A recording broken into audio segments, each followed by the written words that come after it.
Ahojte, já vás vítám u dnešní informačky. Je tu se mnou Peky. Ahoj. A dnešní informačka bude o tom, že vás budeme informovat, říkat vám, jak budeme točit. Takže Minecraftovou sérii budeme točit, jak se nám bude chtít. Asi uvidíme, během školy moc točit nebudem. Víkendy budeme točit hodně, to ano, protože je čas a budeme točit asi hry. Gameplaye budeme točit z League of Legends, let's playe Metin, Minecraft, že? Ano, určitě. Zatím žádné jiné hry vyvinuté nemáme, střílečky možná až časem.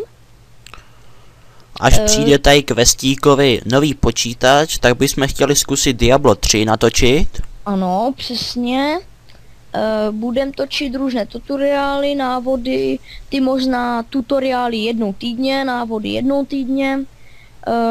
Mapy z Minecraftu třeba dneska bychom mohli točit Spellbound Caves.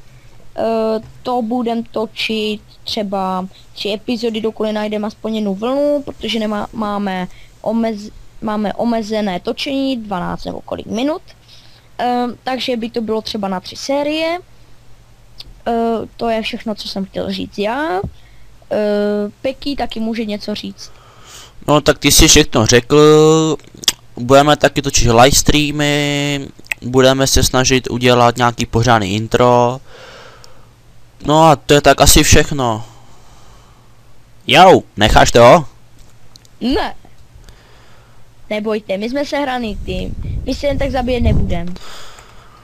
A proto se musíme ve všem rozdělit a tak nás určitě nás očekávejte a diamanty.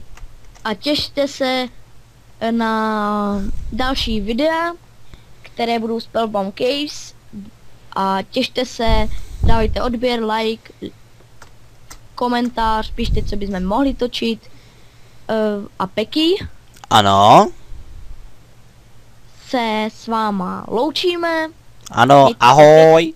Mějte se pěkně, pěkné prázdniny a těšte se dneska na epizodu Spellbound Caves.